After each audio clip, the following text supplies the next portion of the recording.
ಅಯೋಧ್ಯೆ ರಾಮ ಮಂದಿರ ಲೋಕಾರ್ಪಣೆಗೆ ರಾಮನ ಭಕ್ತರು ಮಗದೊಂದು ಕಡೆ ಬಿಜೆಪಿ ತುದಿಗಾಲಲ್ಲಿ ನಿಂತು ಕಾಯ್ತಾ ಇದೆ. ಬಟ್ ಕಾಂಗ್ರೆಸ್ನ ನಡೆ ಏನು ಈ ವಿಚಾರದಲ್ಲಿ ಅನ್ನುವಂತಹ ಪ್ರಶ್ನೆ ಹಲವು ದಿನಗಳಿಂದ ಕಾಡ್ತಾ ಇತ್ತು. ಇದೀಗ ಲೋಕಾರ್ಪಣೆಯ ಕಾರ್ಯಕ್ರಮದಿಂದ ಕಾಂಗ್ರೆಸ್ ದೂರ ಉಳಿದಿದೆ. ಹೈಕಮಾಂಡ್ ನಿಂದ ರಾಜ್ಯ ಕಾಂಗ್ರೆಸ್ ನಾಯಕರಿಗೆ ಒಂದು ಮೆಸೇಜ್ ಕೂಡ ಬಂದಿದೆಯಂತೆ. ಅದು ರಾಮ ಮಂದಿರ ವಿಚಾರದಲ್ಲಿ ಅಂತರ ಕಾಯ್ದುಕೊಳ್ಳಿ, ಗ್ಯಾರಂಟಿ ಅಸ್ತ್ರ ಪ್ರಯೋಗಿಸಿ ಜನರಿಗೆ ಮತ್ತಷ್ಟು ಹತ್ರ ಆಗಿ, ಯಾವುದೇ ವಿವಾದಾತ್ಮಕ ನಿರ್ಧಾರವನ್ನ ಮಾಡಬೇಡಿ ಮತ್ತು ಹೇಳಿಕೆಗಳನ್ನ ಕೊಡೋಕೆ ಹೋಗಬೇಡಿ ಅಂತ ಸಂದೇಶ ರವಾನಿಸಲಾಗಿದೆಯಂತೆ. ಹೀಗಾಗಿ ರಾಮ ಮಂದಿರ ವಿವಾದದಿಂದ ಸಿಎಂ ಸಿದ್ದರಾಮಯ್ಯ ಹಾಗೂ ಡಿಸಿಎಂ ಡಿಕೆ ಶಿವಕುಮಾರ್ ಅಂತರವನ್ನ ಕಾಯ್ದುಕೊಂಡಿದ್ದಾರೆ. ಇಲ್ಲಿ ತನಕ ಮಂತ್ರಾಕ್ಷತೆ ವಿಚಾರದಲ್ಲಿ ಡಿಕೆ ಶಿವಕುಮಾರ್ ಅವರು ಕೊಡ್ತಾ ಇದ್ದಂತಹ ಹೇಳಿಕೆ ಮತ್ತು ಸಿದ್ದರಾಮಯ್ಯ ನನ್ನನ್ನು ಕರೆದೇ ಇಲ್ಲ ಅಂತ ಹೇಳಿದಂತಹ ಹೇಳಿಕೆ ಇವೆಲ್ಲವನ್ನ ಗಮನಿಸ್ತಾ ಇದ್ವಿ.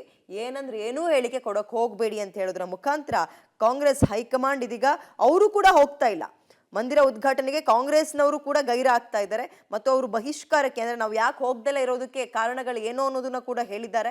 ಅದರ ನಡುವೆ ರಾಜ್ಯ ಕಾಂಗ್ರೆಸ್ಗೂ ಕೂಡ ಒಂದು ಮೆಸೇಜ್ ಅನ್ನ ಪಾಸ್ ಮಾಡಿ ಅಂತರ ಕಾಯ್ದುಕೊಳ್ಳಿ, ನಿಮ್ಮ ಟಾರ್ಗೆಟ್ ಲೋಕಸಭಾ ಚುನಾವಣೆ ಮತ್ತು ಈಗ ನೀವು ಆಲ್ರೆಡಿ ಜಾರಿಗೆ ತಂದಿರುವಂತಹ ಪಂಚ ಗ್ಯಾರಂಟಿಗಳೇನಿದೆ ಅದ್ರ ಬಗ್ಗೆ ಫೋಕಸ್ ಮಾಡಿ, ಜನರಿಗೆ ನಿಮ್ಮ ಬಗ್ಗೆ ಒಲವು ಹೆಚ್ಚಾಗಬೇಕು, ಜನರ ನಂಬಿಕೆಯನ್ನ ಗಳಿಸ್ಕೊಳ್ಳಿ. ಅದನ್ನ ಬಿಟ್ಟು ಮಂದಿರದ ವಿಚಾರದಲ್ಲಿ ವಿವಾದಾತ್ಮಕ ಹೇಳಿಕೆಯನ್ನ ಕೊಟ್ಟು ನಾವು ದುಬಾರಿ ಅನ್ನಿಸ್ಕೊಳ್ಳೋದು ಬೇಡ ಅಂತ ಹೇಳಿಕೆಯನ್ನ ಕೊಟ್ಟಿದ್ದಾರೆ ಅಂತ ಹೇಳಿದ್ದಾರೆ. RSS ಮತ್ತು ಬಿಜೆಪಿ ಬಹಳ ಹಿಂದಿನಿಂದಲೂ ಅಯೋಧ್ಯೆಯ ರಾಮ ಮಂದಿರದ ಕುರಿತು ರಾಜಕೀಯ ಮಾಡಿದೆ.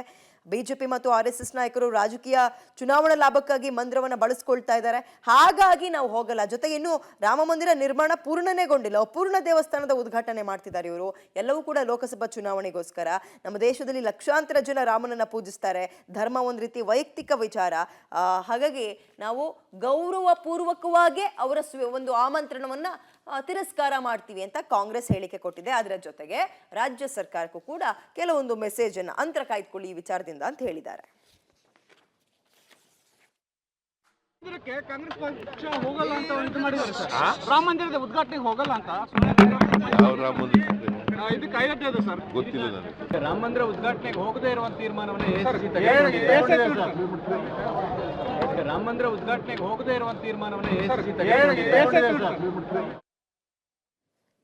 ರಾಮ ಮಂದಿರ ಅಥವಾ ಅಯೋಧ್ಯೆ ವಿಚಾರ ಕಾಂಗ್ರೆಸ್ನ ಒಂದು ರೀತಿ ಧರ್ಮ ಸಂಕಟದಲ್ಲಿ ಸಿಲುಕಿಸ್ಬಿಟ್ಟಿದೆ. ಒಂದು ಹೇಳಿದ್ರೆ ಹೆಚ್ಚು, ಎರಡು ಹೇಳಿದ್ರೆ ಕಡಿಮೆ ಅನ್ನೋಂಗೆ ಆಗ್ತಾ ಇದೆ. ಇದರ ನಡುವೆ ಬಿಜೆಪಿ ಇದನ್ನೇ ಒಂದು ಅಂದ್ರೆ ಕಾಂಗ್ರೆಸ್ ವಿರುದ್ಧ ಬಿಜೆಪಿ ಮತ್ತೆ ಹಿಂದುತ್ವ ಅಸ್ತ್ರ ಪ್ರಯೋಗ ಮಾಡೋಕೆ ಮುಂದಾಗ್ತಾ ಇದೆ.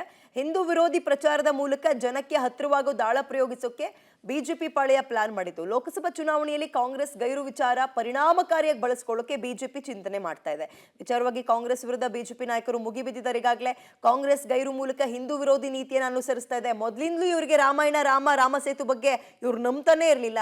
ಈಗ ಬರ್ತಾ ಇಲ್ಲ, ಅದಕ್ಕೆ ನಾವು ಆಮಂತ್ರಣ ಕೊಟ್ರು ಅಂತ ಹೇಳೋದ್ರ ಮುಖಾಂತರ ತನ್ನ ನಿಲುವು ಹಿಂದೂ ವಿರೋಧಿ ಅನ್ನೋದನ್ನ ಘೋಷಿಸಿಕೊಂಡಿದ್ದಾರೆ ಕಾಂಗ್ರೆಸ್ನವರು ಅಂತ ಬಿಜೆಪಿ ಕೌಂಟರ್ ಕೊಡೋಕೆ ರೆಡಿ ಆಗಿದೆ. ಚುನಾವಣೆವರೆಗೂ ಟಾಕ್ ವಾರ್ ಇದನ್ನೇ ಮುಂದಿಟ್ಕೊಂಡು ಅಂದ್ರೆ ಹಿಂದೂ ವಿರೋಧಿ ಕಾಂಗ್ರೆಸ್ ಅಂತ ಬಿಂಬಿಸೋಕ್ ಮುಂದಾಗಿದೆ. ಅವ್ರು ಹೇಳ್ತಾ ಇರೋದೇನು, ಕಾಂಗ್ರೆಸ್ ನಿರ್ಧಾರವನ್ನ ಟೀಕಿಸ್ತಾ ಇದೆ ಬಿಜೆಪಿ. ತ್ರೇತಾಯುಗದಲ್ಲಿ ರಾವಣ ತನ್ನ ಬುದ್ಧಿ ಕಳ್ಕೊಂಡ, ಅದೇ ರೀತಿ ಈಗ ಕಾಂಗ್ರೆಸ್ ತನ್ನ ಬುದ್ಧಿ ಕಳ್ಕೊಳ್ತಾ ಇದೆ. ಕಾಂಗ್ರೆಸ್ ನಿರ್ಧಾರದಲ್ಲಿ ಆಶ್ಚರ್ಯ ಪಡುವಂಥದ್ದು ಏನೂ ಇಲ್ಲ. ಯಾಕಂದ್ರೆ ಅವ್ರ ಹಿಂದೆ ರಾಮನ ಅಸ್ತಿತ್ವವನ್ನೇ ನಿರಾಕರಿಸಬೇಕು ಅಂತ ಅಫಿಡವಿಟ್ ಅನ್ನ ಸಲ್ಲಿಸಿದಂತಹ ಪಕ್ಷ ಕಾಂಗ್ರೆಸ್. ಹಾಗಾಗಿ ನಮಗೇನು ಆಶ್ಚರ್ಯ ಇಲ್ಲ. ನೋಡಿ, ಅಯೋಧ್ಯೆ ರಾಮ ಮಂದಿರ ನಿರ್ಮಾಣ ಎಲ್ಲರೂ ಖುಷಿಪಟ್ಟು ಮಾಡ್ತಾ ಇದ್ವಿ. ಕಾಂಗ್ರೆಸ್ನವ್ರು ಹೇಗೆ ಅಂತರ ಕಾಯ್ದುಕೊಳ್ತಾ ಇದ್ದಾರೆ, ಅವ್ರು ಹಿಂದೂ ವಿರೋಧಿಗಳಲ್ವಾ? ಈ ರೀತಿಯಾಗಿ ಜನರಲ್ಲಿ ಭಾವನೆಯನ್ನ ಮೂಡಿಸಿ ಅದನ್ನ ಎಲೆಕ್ಷನ್ ಪ್ರಚಾರವಾಗಿ ಮಾಡ್ಕೊಳ್ಳೋಕೆ ಬಿಜೆಪಿ ಒಂದು ತುದಿಗಾಲಲ್ಲಿ ನಿಂತಿದ್ರೆ, ಕಾಂಗ್ರೆಸ್ ಈ ಕಡೆ ಒಂದ್ ರೀತಿ ಧರ್ಮ ಸಂಕಟದಲ್ಲಿ ಸಿಗಾಕೋಬಿಟ್ಟಿದೆ. ಏನ್ ಹೇಳಿಕೆ ಕೊಟ್ಟರು ಕೂಡ ತಪ್ಪಾಗೋ ಸಾಧ್ಯತೆ ಇದೆ. ಹೋದ್ರೆ ಇನ್ನೊಂದ್ ರೀತಿ ಬಿಜೆಪಿ ಅವ್ರು ಮಾಡಿದ ಅಯೋಧ್ಯೆಗೆ ಇವ್ರು ಹೋದ್ರು ಅನ್ನೋ ರೀತಿಯಲ್ಲಿ ಬಿಜೆಪಿ ಬಿಂಬಿಸ್ಬಿಡುತ್ತೆ ಅನ್ನುವಂತಹ ಆತಂಕ. ಹೋಗ್ಲಿಲ್ಲ ಅಂದ್ರೆ ಹಿಂದೂ ವಿರೋಧಿ ಅನ್ನುವಂಥದ್ದಾಗುತ್ತೆ. ಹೀಗಾಗಿ ಕಾಂಗ್ರೆಸ್ ಹೈಕಮಾಂಡೇ ಬಿಜೆಪಿಗೆ, ರಾಜ್ಯ ಬಿಜೆಪಿಗೆ ಹೇಳಿದೆಯಂತೆ, ನೀವು ಇದ್ರ ಬಗ್ಗೆ ಏನು ಹೇಳಿಕೆನೆ ಕೊಡಕ್ ಹೋಗ್ಬೇಡಿ, ಯಾವ್ದು ವಿವಾದಾತ್ಮಕ ಹೇಳಿಕೆ ಆಗೋದು ಬೇಡ, ಅದ್ರ ಬದಲಿಗೆ ಪಂಚ ಯೋಜನೆಗಳನ್ನು ತಂದಿದ್ದೀರಲ್ಲ, ಅದೇ ಹೆಣ್ಮಕ್ಳಿಗೆ ಗೃಹಲಕ್ಷ್ಮಿ ಆಗಿರ್ಬೋದು, ಗೃಹ ಜ್ಯೋತಿ ಆಗಿರ್ಬೋದು, ಶಕ್ತಿ ಯೋಜನೆ ಆಗಿರ್ಬೋದು, ಮತ್ತು ಮಕ್ಕಳಿಗೆ ಓದುವಂತಹ ಮಕ್ಕಳಿಗೆ ಸ್ಕಾಲರ್ಶಿಪ್ ಆಗಿರ್ಬೋದು, ಇವನ್ನೆಲ್ಲ ಜನರ ಮನಸ್ಸಲ್ಲಿ ನೀವು ಒತ್ತಿ ಒಂದು ಮರೆಯದಂತೆ ನೋಡ್ಕೊಳ್ಳಿ ಎಲೆಕ್ಷನ್ ಮುಗಿಯೋ ತನಕ ಅಂತ ಅದು ಕಾಂಗ್ರೆಸ್ ಸ್ಟ್ರಾಟಜಿ. ಆದ್ರೆ ಬಿಜೆಪಿ ಅವ್ರದ್ದು ಅಯೋಧ್ಯೆ ರಾಮ ಮಂದಿರ ನಮ್ಮ ಕಾಲದಲ್ಲೇ ಆಗಿದ್ದು, ನಾವು ಇದ್ದಿದ್ದಕ್ಕೆ ಆಗಿದ್ದು. ಬಟ್ ನೋಡಿ, ನಾವು ಕರೆದ್ರೂ ಬರ್ತಾ ಇಲ್ಲ ಕಾಂಗ್ರೆಸ್ನವರು, ಅವರು ಹಿಂದೂ ವಿರೋಧಿ ಅಂತ ಇವ್ರು ಪ್ರೊಜೆಕ್ಟ್ ಮಾಡಕ್ ನೋಡ್ತಾ ಇದ್ದಾರೆ. ಸೊ ಒಟ್ಟು ರಾಮ ಮಂದಿರ ವಿಚಾರ ಈ ರೀತಿಯಾಗಿ ಬಂದು ನಿಂತಿದೆ. ಜನವರಿ 22 ಇನ್ನೇನು ಬಂದೇ ಬಿಡ್ತು. ಉದ್ಘಾಟನೆಗೆ ದಿನಗಳು ಬಹಳ ಹತ್ರದಲ್ಲೇ ಇದೆ. ಬಿಜೆಪಿ ಮತ್ತು ಕಾಂಗ್ರೆಸ್ ಎರಡೂ ಕೂಡ ಇದರಲ್ಲಿ ತಮ್ಮ ನಡೆಯನ್ನ ಈ ರೀತಿಯಾಗಿ ವ್ಯಕ್ತಪಡಿಸ್ತಾ ಇವೆ. ಕಾಂಗ್ರೆಸ್ಸಿನ ದುರ್ಬುದ್ಧಿ, ಕಾಂಗ್ರೆಸ್ ತೀರ್ಮಾನ ತೆಗೆದುಕೊಂಡಿರುವಂತದ್ದು ಮುಸ್ಲಿಂ ಓಲೈಕೆ ಮಾಡುವಂತ ರಾಜಕಾರಣ. ರಾಮಾಯಣ ಅನ್ನೋದೇ ಕಾಲ್ಪನಿಕ ವಾದ ಮಾಡದಂತ ಕಾಂಗ್ರೆಸ್ ಅವರಿಂದ ಇನ್ನೇನನ್ನು ಬಯಸಕ್ ಸಾಧ್ಯ? ಹಿಂದೂಗಳನ್ನ ಕಡೆಗಣಿಸುವಂತ ಮಾತುಗಳನ್ನ ಆಡಿದ್ದಾರೆ. ರಾಮ ಮಂದಿರ ವಿಚಾರವಾಗೂ ನೀವು ಈ ತರ ಮಾತಾಡ್ತಿರಲ್ಲ, ನಾಚಿಕೆ ಆಗಲ್ವಾ? ಇಡೀ ದೇಶದ ಜನ ದೇಣಿಗೆಯನ್ನು ಕೊಟ್ಟಿದ್ದಾರೆ. ಹಿಂದೂ ಮುಸ್ಲಿಂ ನಾನು ಕಲೆಕ್ಟ್ ಮಾಡಿದ ಸುಮಾರು 6-7 ಕೋಟಿ ರೂಪಾಯಿ ಚೆಕ್ ಮುಖಾಂತರ ಕಲೆಕ್ಟ್ ಮಾಡಿದ್ದೀನಿ. ಅದರಲ್ಲಿ ಸುಮಾರು ಒಂದು ಕೋಟಿಗೂ ಹಣ, 1 ಕೋಟಿ ಹಣವನ್ನು ಮುಸಲ್ಮಾನರೇ ಕೊಟ್ಟಿದ್ದಾರೆ. 1 ಕೋಟಿ ಹಣವನ್ನು ನಾನು ಕಲೆಕ್ಟ್ ಮಾಡಿಕೊಟ್ಟಿದ್ದೀನಿ ಚೆಕ್ ಮುಖಾಂತರ. ಅಂದರೆ ಕಾಂಗ್ರೆಸ್ ಅವರು ಬೆಂಕಿ ಹಚ್ಚಿ ಹಿಂದೂ ಮುಸ್ಲಿಮನ್ನ ಮಾಡಿಯೋ ಅಂಥ ಒಂದು ಕುತಂತ್ರವನ್ನು ಭಾಗವಾಗಿ ಇವತ್ತು ಮಾಡ್ತಾ ಇದ್ದಾರೆ. ನಾಚಿಕೆಗೇಡಿನ ಸಂಗತಿ ಕಾಂಗ್ರೆಸ್ ಅವ್ರಿಗೆ. ನಮ್ಮ ಮನೆ ಒಳಗಡೆ ಎಲ್ಲ ಫೋಟೋ ಇದೆ, ನಮ್ಮ ತಲೆ ಮೇಲೆ ಫೋಟೋ ಇದೆ, ಆದರೆ ರಾಮ ಮಂದಿರ ಮಾತ್ರ ಬೇಡ ಅಂತ ಹೇಳುವಂಥ ನೀಚ ಬುದ್ಧಿಯನ್ನು ಕಾಂಗ್ರೆಸ್ ಅವರು ತೋರಿಸ್ತಾ ಇದ್ದಾರೆ.